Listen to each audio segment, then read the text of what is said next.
court. My name is Roland Javier. With me today are my co-counsels, Annette Friedman, Avi Zarnecki-Linkstein, Coco Allender, Nathaniela Benson, and Renan Burke. We are here today to argue that the Civil War was justified. At the Constitutional Convention in 1787, there were a total of 55 delegates. 25 of them owned slaves. Many of them, slaveholders and not, believed slaves was morally wrong. The writers believed there had to be some form of compromise in the Constitution in order for the slaveholding South to join the mostly non-slaveholding Union. Because of that, the founders put protections for slavery in the Constitution, but they never used the word slavery. The writers did this because the delegates believed it would ruin the document. When the U.S. was founded, it was built on the principles that all men are created equal. This idea included the principles of natural rights. The concept of natural rights is that when you are born, you are given a set of rights that a government is not permitted to touch. The concept of natural rights was made by John Locke, in which he thought to be a main part of a social contract between a government and a population. These rights were life, liberty, and property. Although the natural rights were good, there is one massive flaw in the Constitution, being that the Constitution contradicts itself. In Article 1, Section 2 of the Constitution, it says that slaves only get 3/5 of a representation and no vote compared to the full vote a normal citizen gets. The problem is that slaves were captured and forcefully moved to the U.S., meaning they should get a full vote. Slaves forcefully gave up some of their protection for no protection from the government. In Article 4, Section 2, it states that if a slave runs away, they have to be returned to their master. This contradicts what the Declaration of Independence has previously said, because the slaves are not free, meaning they don't get the protection that was given to them by the Declaration when it says all men are created equal. Slaves tended to be malnourished, overworked, beaten, subject to a space, not properly clothed or housed, and significantly mistreated in other ways. Even though slaves were mistreated, slavery made up a big part of the U.S. economy. Cotton farmed by the slaves was more than 50% of the U.S. exports. The North relied on the South's cotton to make textiles, which held up their economy. The U.S. would not be as it is today without slavery skyrocketing their economy.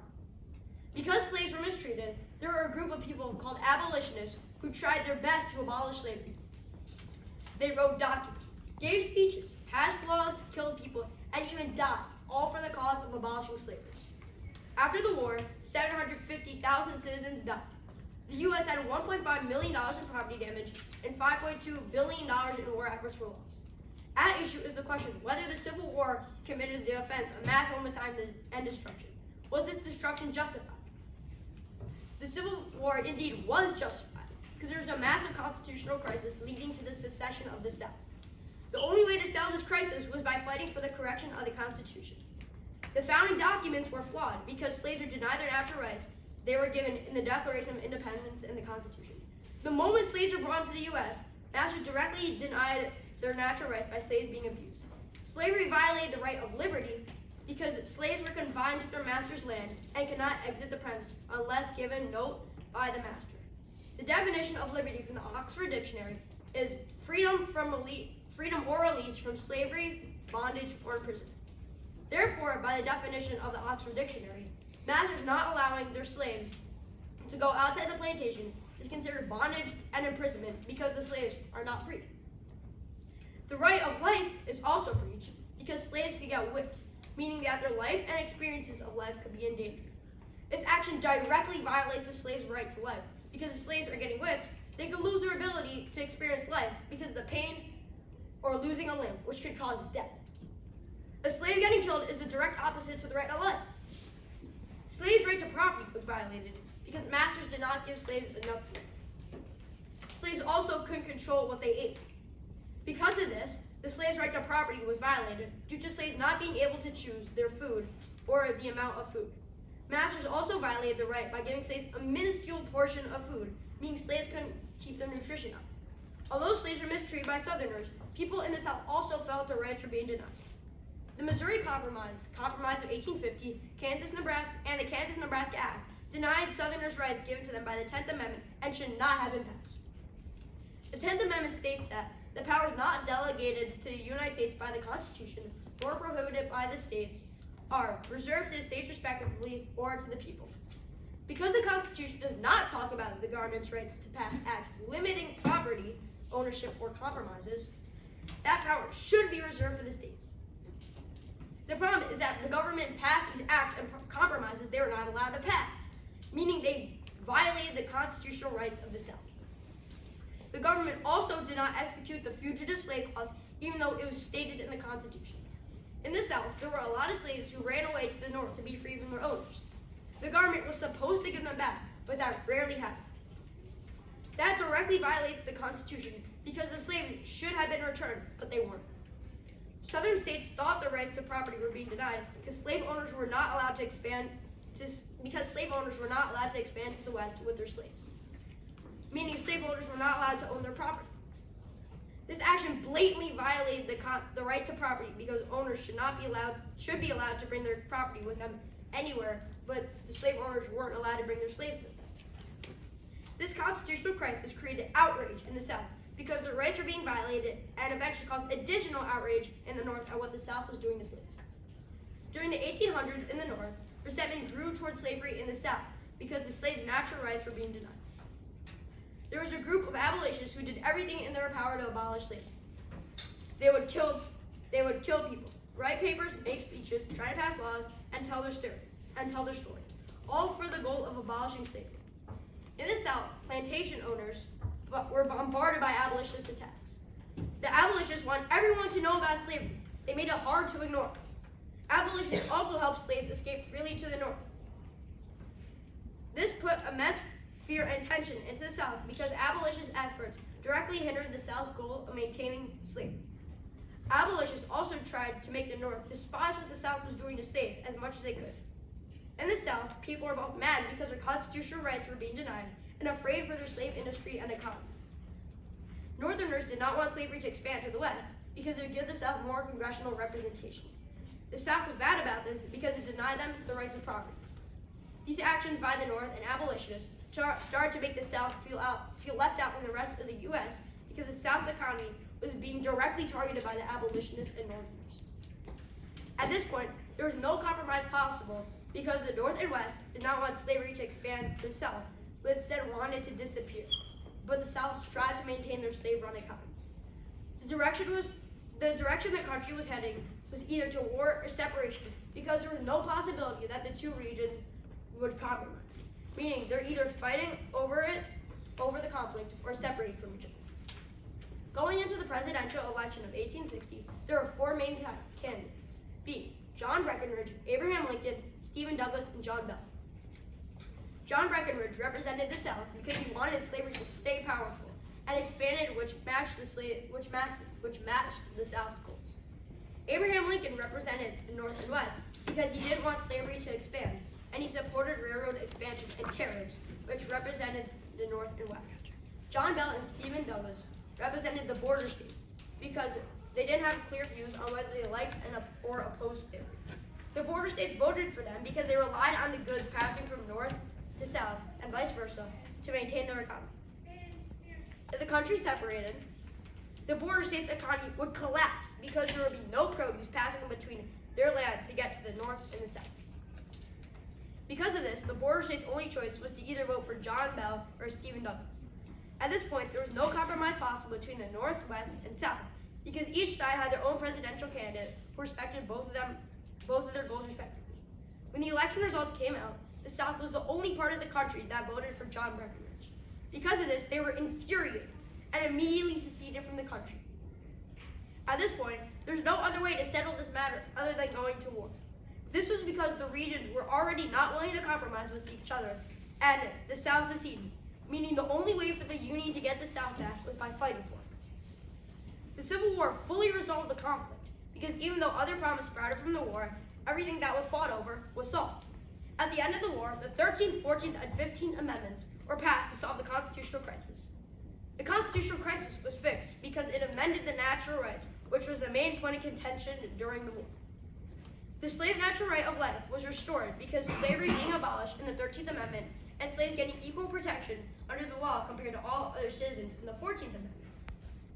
Because of these amendments, if a free slave gets beaten, it is illegal.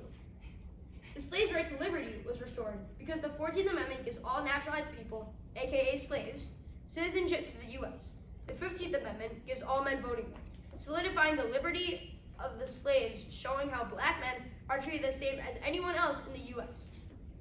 The slave's right to property was also restored by the 15th Amendment. Because freed enslaved men get to vote, it shows how freed slaves now own their citizenship and somewhat the right to vote.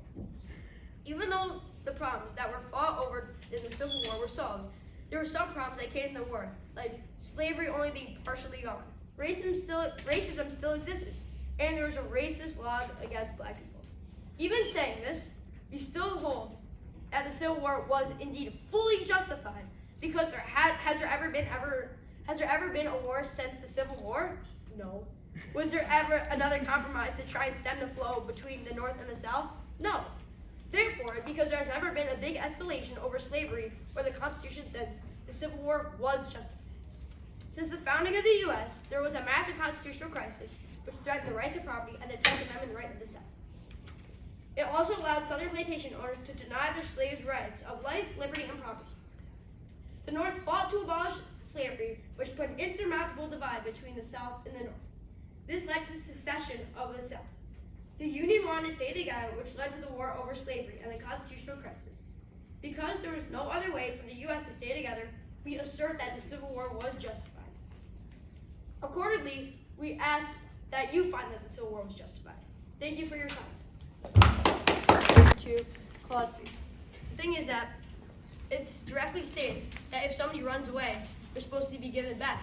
But that didn't happen because slaves ran away to the North, but the government did not give them back to the South. In Exhibit B, it talks about how all white male slave owners below the age of 60 years old and all other free white persons between the ages of 18 and 45 who are not disabled or sick or bodily infirmity except commissioned officers in the militia and person exempt by the law from the performance of military duty are subject to perform patrol duty. So, and you can read the rest on your own, but You're good. Stop laughing at it. You're making me look bad. This basically talks about how everybody has to benefit the government in some way. Everybody has to put themselves out there and help the government. It kind of helps it, but it's kind of making the government have slaves, I think, which is not good. This was said in Chapter 3, Section 983, 990, 992, and 993. Okay. In the Declaration of the AASS, the American Anti-Slavery Society, the abolitionists threatened to attack all plantations until all the members of the organization either died or felt that they had achieved liberty, justice, and humanity for all the slaves in America. In the North, abolitionists made speeches, wrote papers, held conferences, passed laws, and did much more with the goal of making sure everyone knew about the cruelty of slavery. For example, Sojourner Truth talked about how in the North, she would have been treated more like a woman, but in the South, she was terrorized. In this speech, she emphasized the mistreatment of women by comparing the North to the South. She also emphasized the massive effects slavery could have if slavery continued to exist. Actions from the abolitionists in the North further advanced the narrative about the South. So, the abolitionists were founded to protect the slaves and try and make sure everybody knew about slavery so that the slaves could get rights, their rights back, they could get freedom, and they wouldn't be mistreated.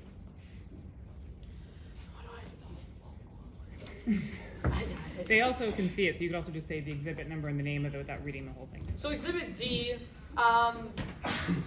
it talks about all the candidates in the election of 1860.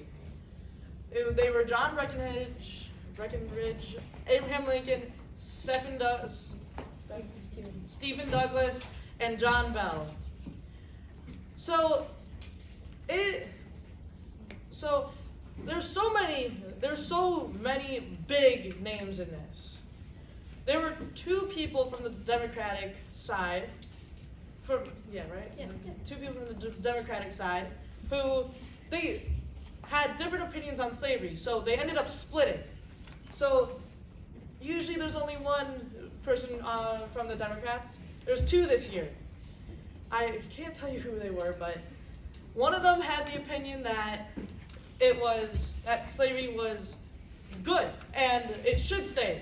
And one had the opinion that slavery should not be a thing and should be gotten rid of. And then Abraham Lincoln, the winner of the election of 1860, believed that slavery should stay in the South and not spread. So this ended up making it all the votes split up, basically. Abraham Lincoln got the majority of the North's vote. John Breckinridge got the majority of majority of the South's votes, and then the middle, the border states voted for the other two, which were John Bell and Stephen Douglas. So Stephen Douglas and John Bell kind of took votes away from Abraham Lincoln and John Breckinridge, which kind of made it was a close election. If there was not Stephen Douglas and John Bell, and then let's say they voted for John Breckinridge would have won. So having them two kind of made the U.S. so that everybody had a place where they could vote and all their opinions would be met, and it made that nobody's real opinion was met except the North's, and which made it kind of so that compromise was impossible in 1860. And it was made impossible in 1860 because, as Avi said, everybody had their own opinion. Okay, we're going to pause on the explanation of the 1860 election. That's making argument again. Save it for your closing. Go on to your next piece of evidence. Okay. Neither slavery, in Amendment 13, Section 1, states that neither slavery nor involuntary servitude, except as a punishment for a crime whereof the party shall have been dully convinced, shall exist within the United States, or any place subject their jurisdiction. So it means that not a slave nor involuntary servitude.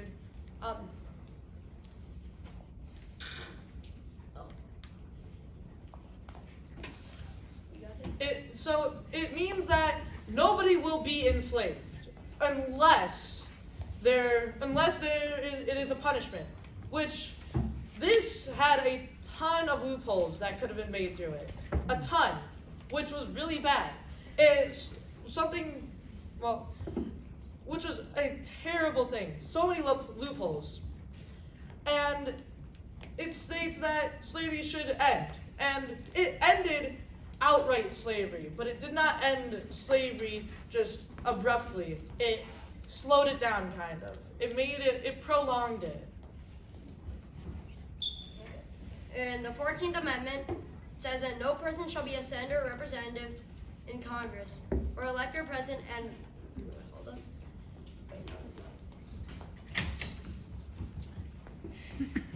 Okay, the 14th Amendment. It's the Section 1 and 2. You have Section 3 for some reason, I don't know. But it says that all persons born or naturalized in the United States and subject to the jurisdiction thereof are citizens of the United States and of the state where they reside.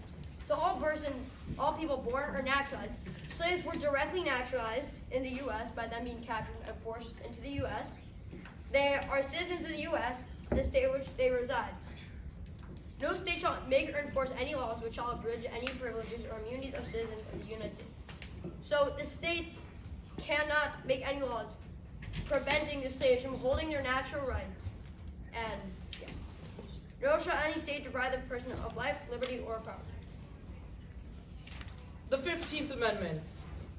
In the 15th Amendment, Section 1, it states, the rights of citizens of the United States to vote shall not be denied or abridged by the United States or by any state on account of race, color, or previous condition of servitude. This says that no matter what race, it just says no matter what race you are allowed to vote, which is one of the main rights that anybody has in the U.S. if you're over 18. To vote, which allows you to choose who you want to lead the government, who you want to represent you, and which is a very important thing. So like if you were sending out somebody, would you want this like clown to go out and meet with other people from other countries who are very important, like a clown with a red nose and face on, makeup on? No, I wouldn't, at least. Or would you want someone who dresses up nice in a suit, goes out, looks all serious, and is a serious person to go out and represent you? I would want the second person, personally. And this made it so that slaves, not all slaves, all males, which is a big problem, all males get to choose who goes out, get to choose if they want the clown or they want the person in the suit. Stop laughing, brother. Okay, so in Exhibit H, Abraham Lincoln has the Emancipation Proclamation, which freed most slaves.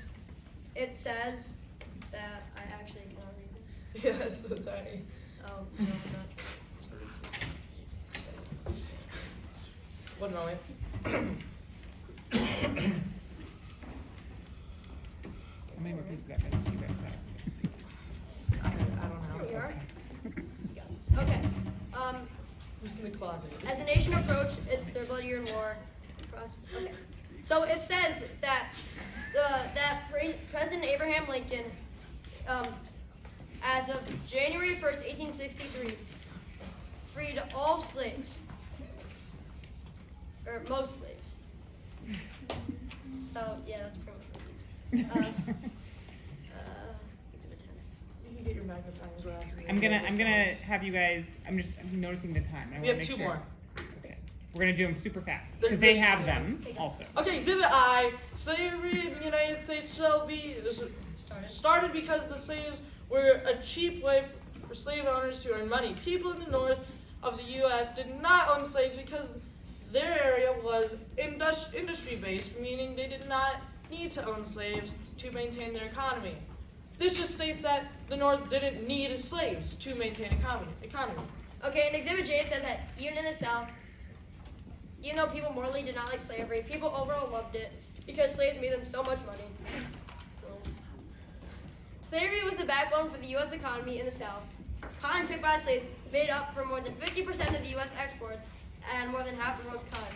Okay, we will now present our witnesses, which are So you're gonna please call your first witness. Annette Friedman. We're gonna. Were you enslaved? I was enslaved, yes ma'am.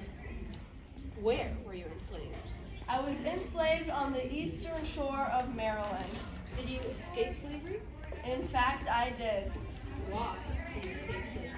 I didn't want to work in the fields for the rest of my life. I was physically abused, starved, and mentally scarred. So I know that you were not given much information as a child. Were you ever bothered by that lack of information? A lack of information was a source of unhappiness for me when I was a child. I was extremely bothered that the white children were able to give their ages and other personal information, but I wasn't. Explain how you escaped slavery. I escaped slavery on September 3rd, 1838, by disguising myself as a sailor to board a train to reach my first destination, New York, and then Massachusetts. What was your life like as a slave? My life as an enslaved person was brutal and dehumanizing. I was separated from my mother. I was put through forced labor and was abused. What was your life like after escaping slavery? Well, I'd have to say it's pretty good. After I escaped slavery, I became an abolitionist and journalist. I published the narrative of Frederick Douglass in 1845, My Bondage and My Freedom in 1855, and Life and Times of Frederick Douglass in 1881. Did you get threats or hate after escaping slavery?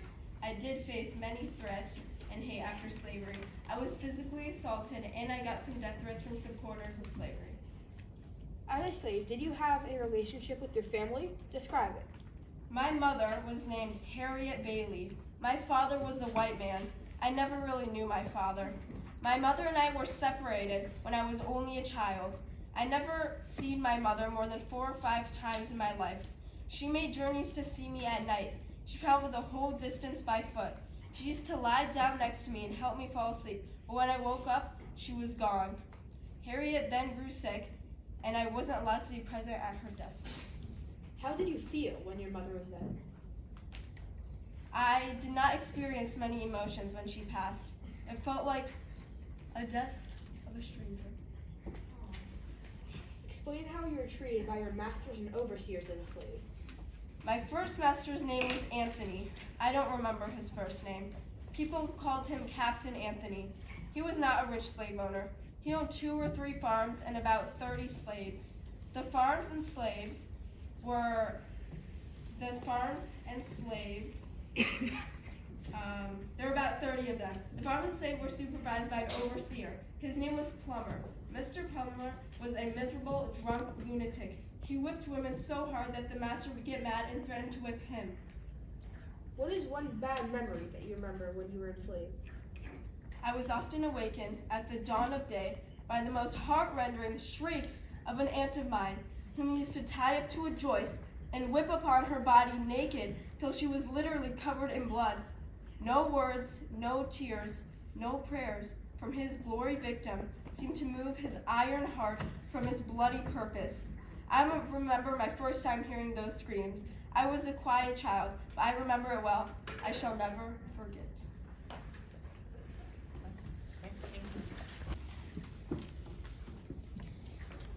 Hello, Frederick Douglass.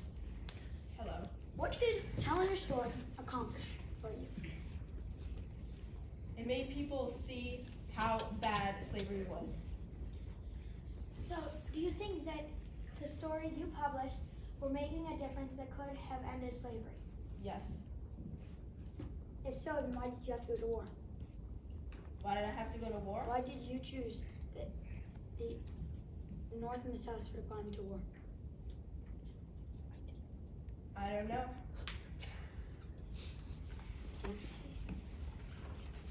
In what way, because I know that the war happened, in what way did the war resolve the conflict of races? It helped abolish slavery. The war helped abolish slavery and it made people see how bad slavery was.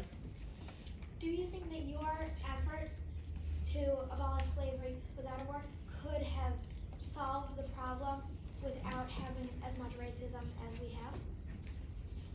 Slightly, yes, I do think that. So you think that the war shouldn't have happened? I think the war should have happened, yes. I think it should have. So why do you think that the war should have happened if you think it could have been solved better, that we could have had less racism after by using your abolitionist efforts?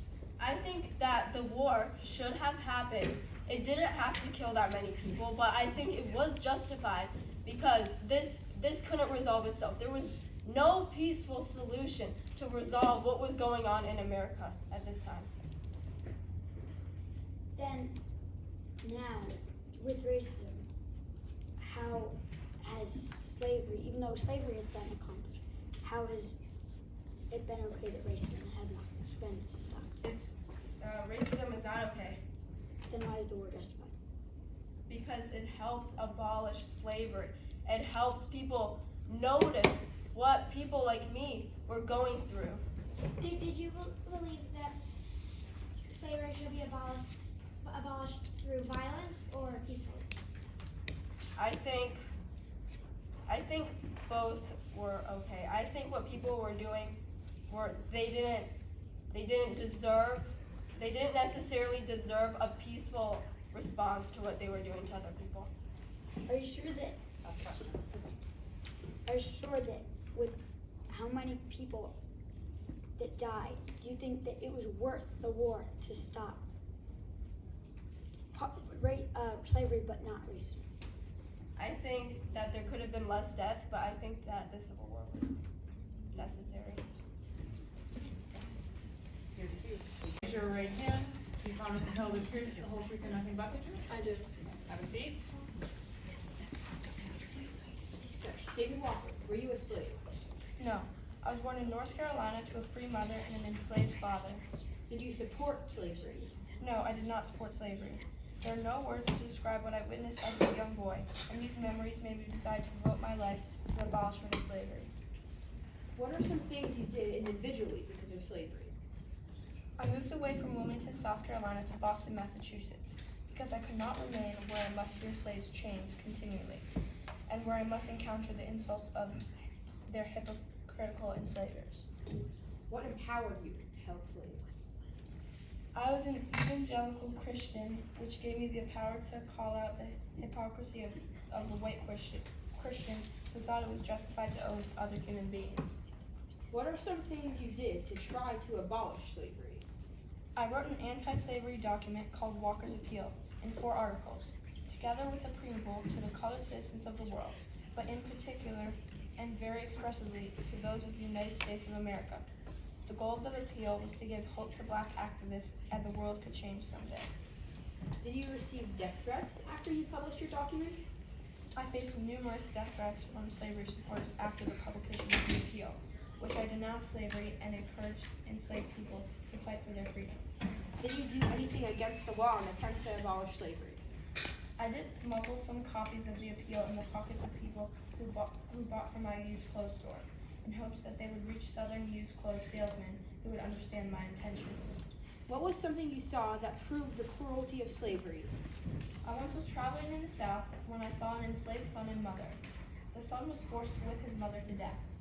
This was one of the key sites that influenced my passion for the abolishment of slavery.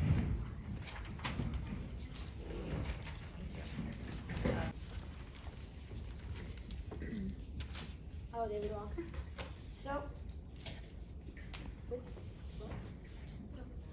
So, with trying to stop slavery, and I know you made the David Walker appeal, what really was your method to stop slavery? Well, do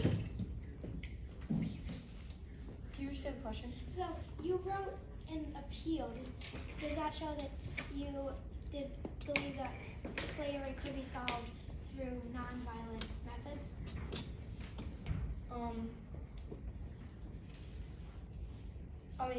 I think violence to abolish slavery and non-violence were both big parts of my method to try to stop slavery, but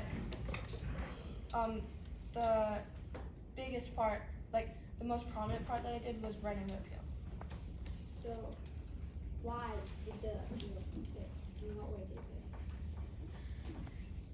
fit? Well, usually, I don't know. Think about it. Why did your appeal by itself not Because there weren't enough people to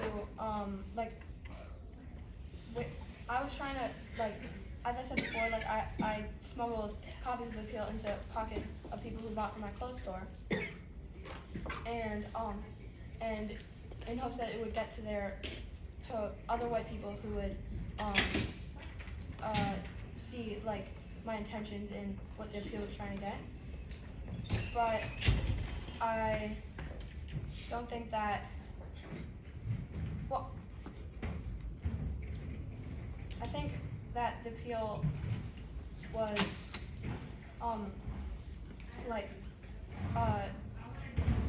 very I don't think giving it to people, I tried to give it to people and then and see my intentions, but I don't think that would be if giving it to people like that would be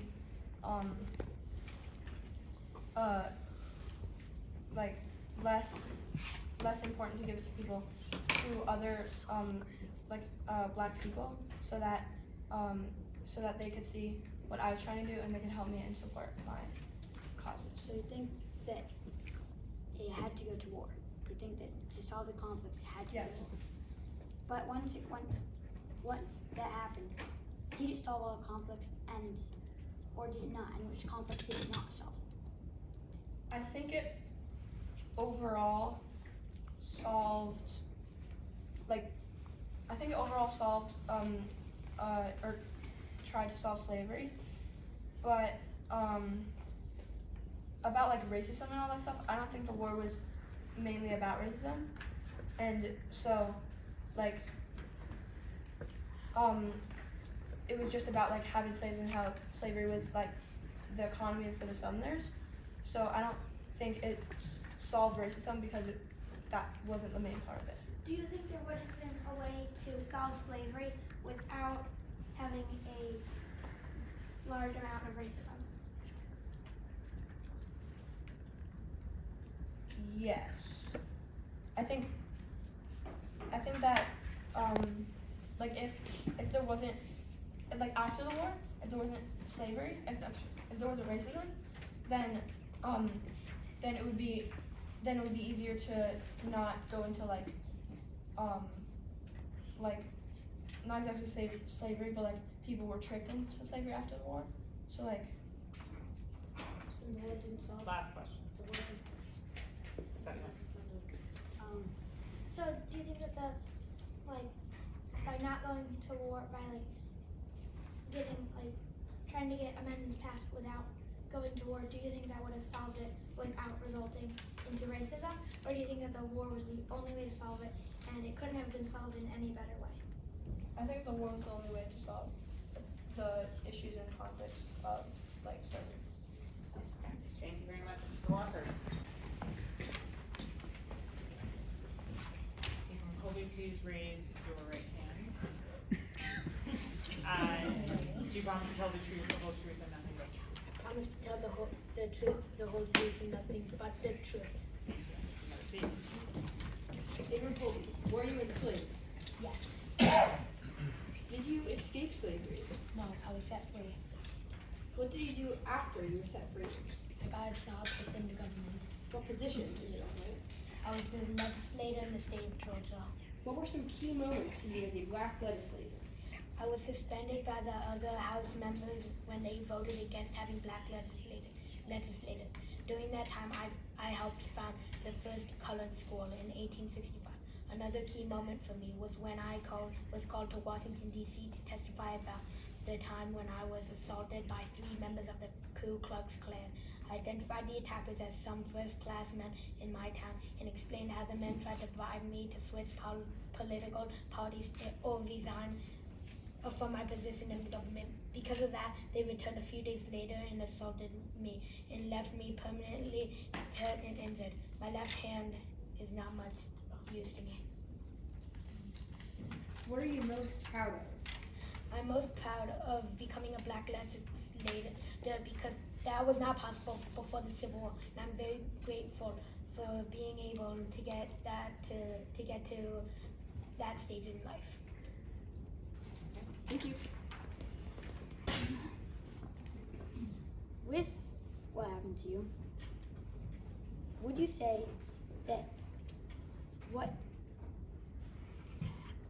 the amount of loss in the war was worth getting, sure, you got to be able to be a legislator, but then all the racism that came after the war and how you yourself were attacked by the KKK, would you say that it was like, would you say it's worth it? Absolutely.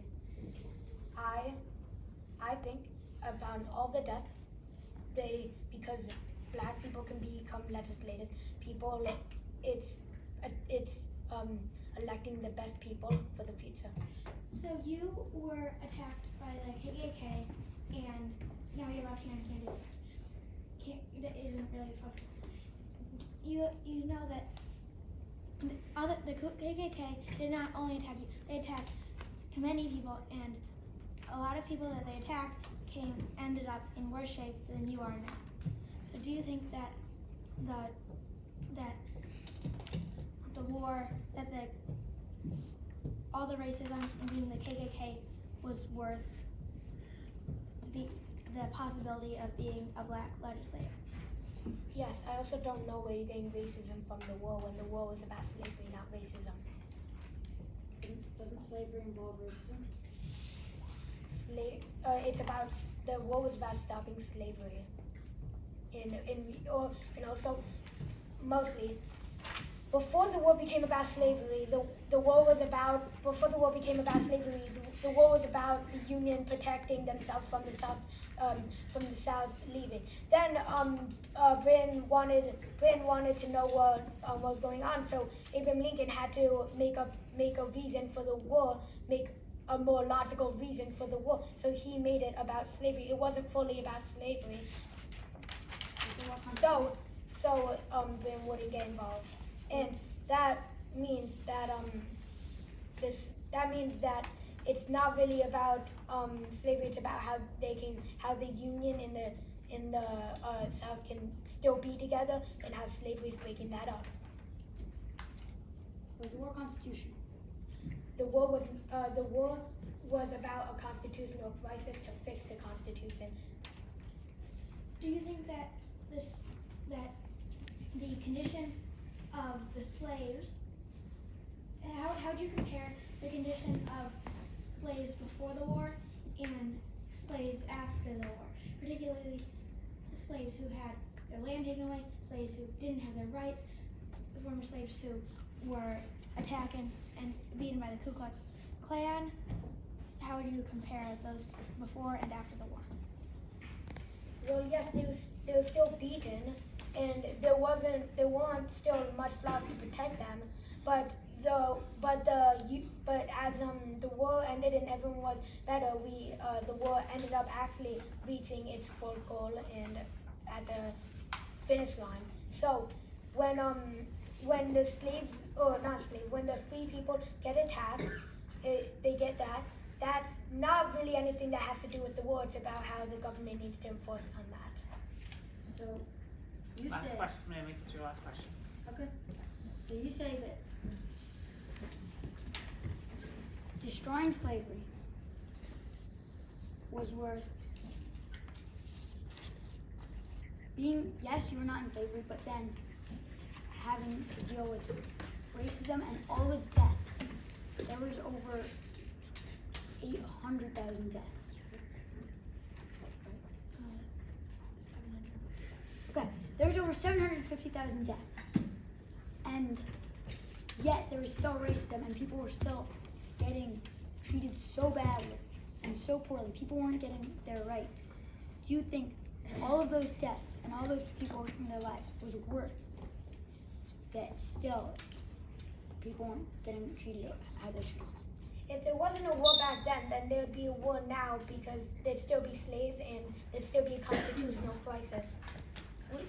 The Constitution will still have loopholes, and the South and the North will still be fighting. The South will be complaining. The North will be complaining. No, if slavery didn't end, then the Constitution wouldn't be the protection like Abraham Lincoln. May I please have my Constitution?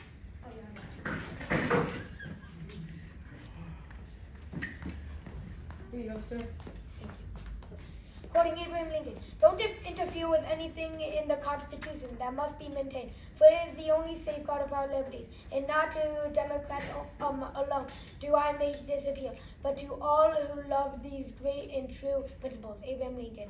That's saying that we wouldn't have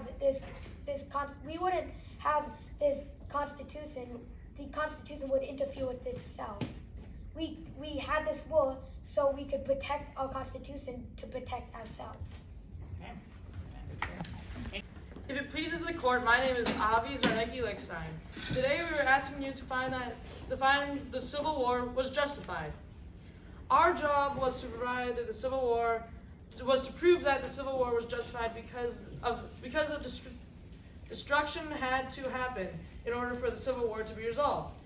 The evidence that has proven that the Civil War was justified because there was a massive constitutional crisis leading to the secession of the South. The only way to settle the crisis was by fighting for the correction of the Constitution. First, we provide that the founding documents were flawed because the slaves were denied their rights which were given in the Declaration of Independence and the Constitution. We did this with the following evidence. In the Constitution, it states that everybody has the right to life, liberty, and property. Slaves did not get that. And it says that everybody has the right to vote. Slaves did not get that. And it says that everybody gets the right to numerous things which slaves did not get.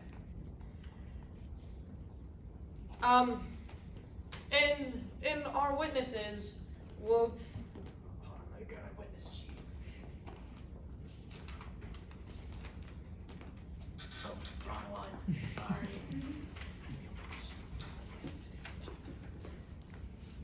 Okay. In our witnesses, we questioned Frederick Douglass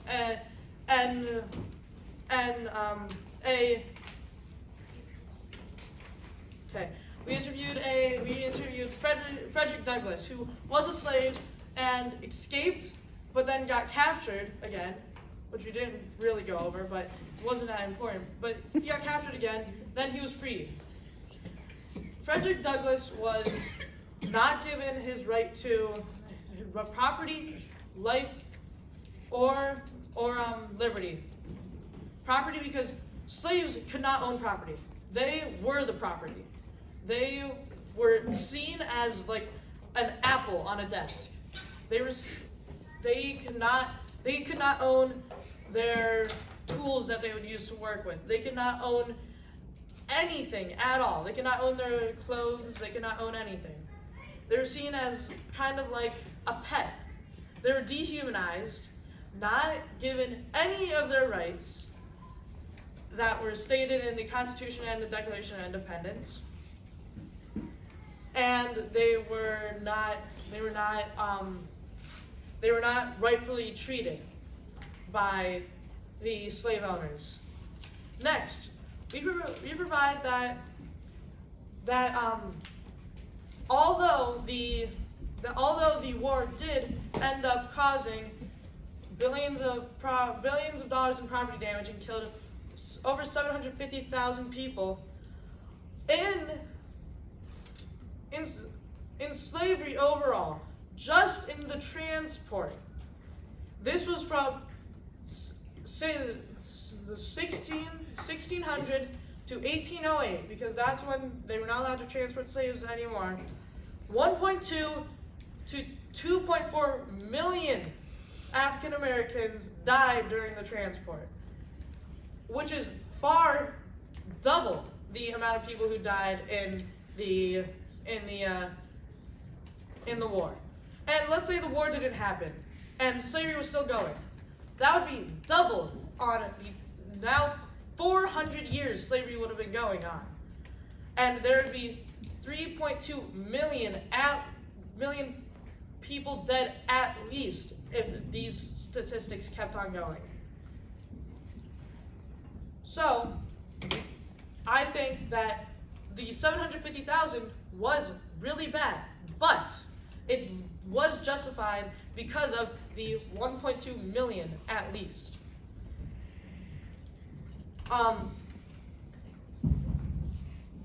We didn't have anybody who we questioned who died during the transport. I don't think we had anybody who was in the transport. But we had people who were relatives of people in the transport, who had relatives who saw numerous people die on these boats where they were shoved into, forcefully pushed into, thrown around, and didn't eat for days, maybe even weeks on the boats to end up going to the US and becoming slaves. What I saw during this is it kind of reminded me of World War II, how the Jews were shoved into cattle cars, forced to not eat for days, weeks, and over 6 million people who were fighting for World War II died. Do you think that World War II was unjustified?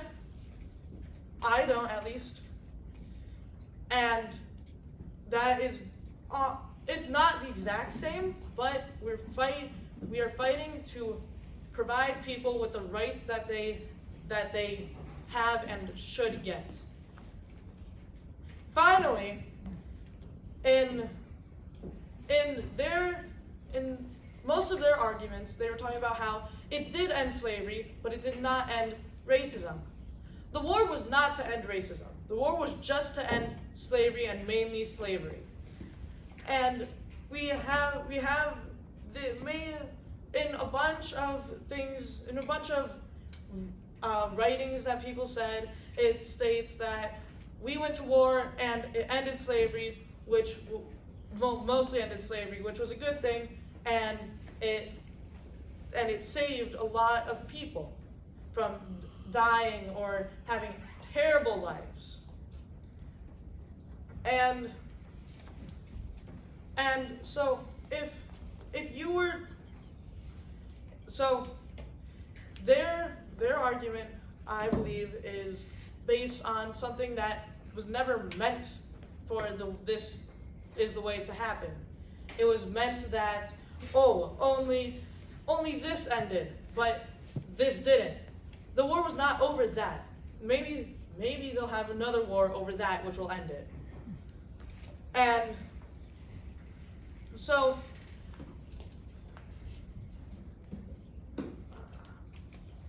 the defense tried to show that it was unjustified, and how everybody ended up dying. So many people died, so much damage was done that it was unjustified. But I am asking the jury to find in your favor for these reasons. After you heard all the evidence, we ask you to return a verdict of not guilty. Okay, thank you. Please.